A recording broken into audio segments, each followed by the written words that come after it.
What are the advantages of studying a foreign language? As previously stated, learning a new language is a fantastic asset in today's globalized society. Let's look at some of the advantages of learning a second language. 1. It boosts your memory. The more you utilize your brain to master new skills, the better it works. Learning a new language forces your brain to become acquainted with new grammatical and lexical norms. It trains your memory to remember new words, draw connections between them, and apply them in context. 2.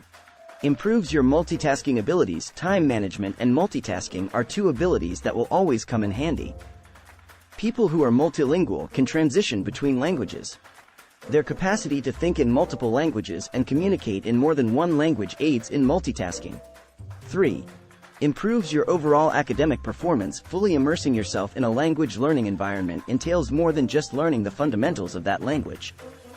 It entails learning how to converse with your classmates in another language or participating in extracurricular activities in that language. Please like and subscribe to our channel for more life-changing content and hit the like button. Thank you for watching. Have a wonderful day.